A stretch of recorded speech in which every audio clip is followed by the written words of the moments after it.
राजकुमारी और सुनहरी चिड़िया एक रहस्यमयी कहानी है।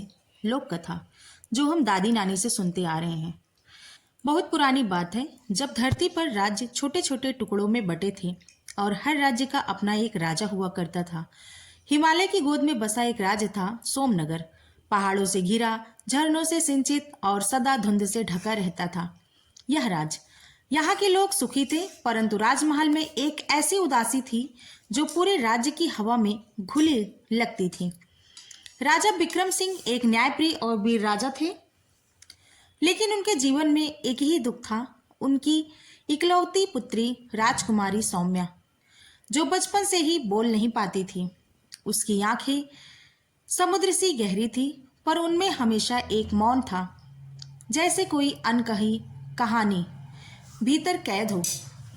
राजमहल के वैद्य, तांत्रिक और साधु तक राजकुमारी की बीमारी नहीं समझ पाए। कोई कहता यह जन्म का दोष है, तो कोई कहता राजकुमारी पर किसी अदृश्य शक्ति का साया है। लेकिन सौम्या को इससे कोई फर्क नहीं पड़ता था। वह चुप रहते हुए भी अपने बगीचे में घंटों बैठी रहती, फूलों से बातें करती, पक्षियों को दाना डालती और दूर पहाड़ों को निहारा करती। एक दिन कुछ ऐसा हुआ जिसने पूरे महल का जीवन बदल दिया। वह बसंत की सुबह थी। सूरज की पहली किरणें झील पर झिलमिला रही थी। तभी आकाश से एक सुनहरी चिड़िया उतरकर आई। उसके पंखों में ऐसा तेज था मानो सोना पिघलकर उड़ रहा हो। चिड़िया सीधे राजकुमारी की हथेली पर आकर बैठ गई। राजकुमारी ने उसे आश्चर्य से देखा। चिड़िया बोली, राजकुमारी सौम्या, मैं तुम्हें जानती हूँ। यह सुनकर राजकुमारी के हृदय में कंपन दौड़ गया। पहली बार किसी ने उससे सीधे उसके मन की भाषा से बात की थी। मैं बोल नहीं सकती, उसने मन ही मन कहा। चिड़िया मुस्कुराई, तुम्हें बोलना नहीं पड़ेगा, मैं तुम्हारी आत्मा की आवाज सुन सकती हूँ। फिर उसने कहा, तुम्हारे मौन में एक रहस्य है जो इस राज्य की जड़ों में छिपा है।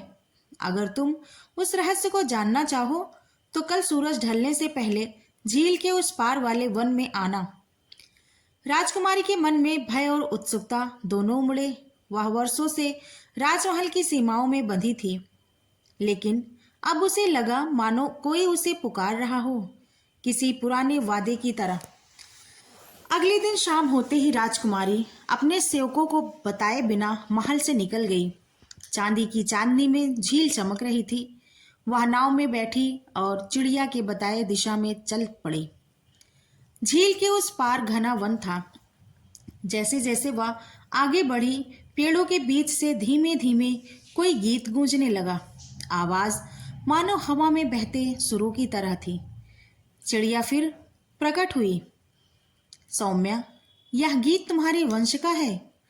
तुम्हारी परदादी रानी मृणालिनी कभी इस वन की देवी थी।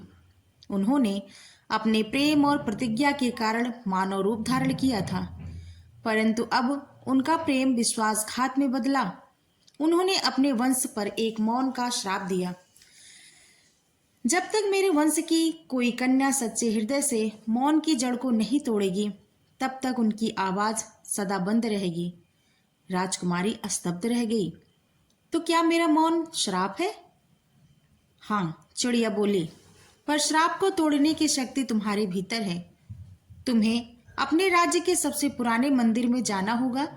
वहां कोई वर्षों से नहीं गया है। वहां तुम्हें एक कांच का दीप मिलेगा। यदि तुम उसे अपने प्रेम और निस्वार्थ मन से जलाओगी तो तुम्हारा मौन टूट जाएगा।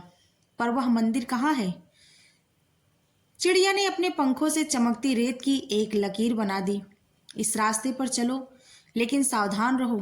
वहां छायाओं की रानी रहती है। वह तुम्हारे डर से शक्ति पाती है। राजकुमारी ने साहस बटोरा और आगे बढ़ी। रास्ता सकरा होता गया। पेड़ों की शाखाएं उसके वस्त्रों को छूती, जैसे रोकना चाहती हो। चारों ओर गहरा धुआं और सन्नाटा था। तभी अचानक धुएं के बीच एक स्त्री प्रकट हुई। काली पोशाक, लाल आंखें और होठों पर व्यंग भरी मुस्कान। कहाँ जा रही हो राजकुमारी? सौम्या डर से कांप गई। क्या तुम अपने मन को तोड़ना चाहती हो? स्त्री ने कहा। क्या तुम जानती हो आवाज का बोझ कितना भारी होता है? लोग तुम्हें सुनेंगे पर समझेंगे नहीं। क्या मौन बेहतर नहीं? राजकुमारी ने उसके शब्दों में अजीब आकर्षण महसूस किया। उसकी आत्मा डगमगाने लगी। तभी सुनहरी चिड़िया उसके कंधे पर आकर बैठ गई। मत सुनो उसे, वह तुम्हारे भय का रूप है। उसे हराने का एक ही उपाय है, अपने भीतर का विश्वास। राजकुमारी ने आंखें बंद की। उसने अपने माता पिता, अपने राज्य और अपने भीतर की उस बच्ची को याद किया जो बोल नहीं सकती थी, पर फिर भी सपनों से बातें करती थी। उसकी आंखों से आंसू बह निकले। तभी धरती कांपने लगी, हवा में चमक फैल गई और वह काली स्त्री धुएं में विलीन हो गई। राजकुमारी आगे बढ़ी और मंदिर के सामने पहुंची। वह जगह टूटी हुई पर रहस्यमय थी। वहां पत्थरों पर पुराने लिपियों के चिन्ह बने थे। मंदिर के भीतर अंधेरा था, पर बीचों बीच एक कांच का दीप रखा था, बिना लौ के, पर भीतर हल्की सी चमक। चिड़िया बोली, अब इसे अपने प्रेम से प्रज्वलित करो। किसी यज्ञ की नहीं, केवल सत्य की जरूरत है। राजकुमारी ने दीप को उठाया, अपनी दोनों हथेलियां उसके चारों ओर रखी और आंखें बंद की। उसने मन में कहा, हे माता मृणालिनी, यदि मेरे हृदय में छल नहीं, यदि मैं अपने राज्य और अपने लोगों से सच्चा प्रेम करती हूँ, तो यह दीप जल उठे। क्षण भर में दीप जल उठा, जैसे भीतर से ही कोई ज्योति फूट पड़ी हो। उसी पल राजकुमारी के होठों से एक स्वर निकला, माँ। वह कांप उठी। यह उसका पहला शब्द था। सुबह होते ही राजकुमारी महल लौटी। राजा और रानी ने उसे देखा तो आश्चर्य से स्तब्ध रह गए। पुत्री, रानी ने पुकारा और राजकुमारी बोली, माँ, मैं लौट आई। महल में जैसे प्रकाश भर गया। वर्षों बाद सोमनगर में फिर से उत्सव मनाया गया। सुनहरी चिड़िया फिर से प्रकट हुई।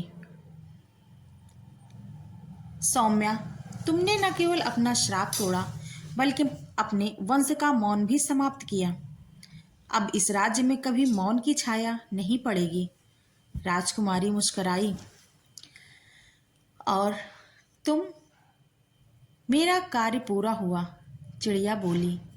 मैं तुम्हारी परदादी की आत्मा थी। अब मैं विश्राम को जा रही हूँ। सुनहरी चिड़िया धीरे धीरे प्रकाश में विलीन हो गई। राजकुमारी की आंखों से आंसू गिरे, लेकिन उसके होठों पर मुस्कान थी। कहानी का समापन होता है। दोस्तों, यह कहानी आपको कैसी लगी? वर्षों बाद जब राजकुमारी रानी बनी तो उसने उसी मंदिर का पुनर्निर्माण करवाया। वहां एक पत्थर पर खुदवाया गया, क्या खुदवाया गया, कि मौन तब टूटता है जब हृदय का दीप प्रेम से जलता है। मौन तब टूटता है जब हृदय का। आज भी एक सुनहरी चिड़िया देखी जाती है, झील के ऊपर उड़ती हुई, मानो किसी पुराने वादे की रखवाली कर रही हो। प्लीज चैनल को सब्सक्राइब करके जुड़ जाएं।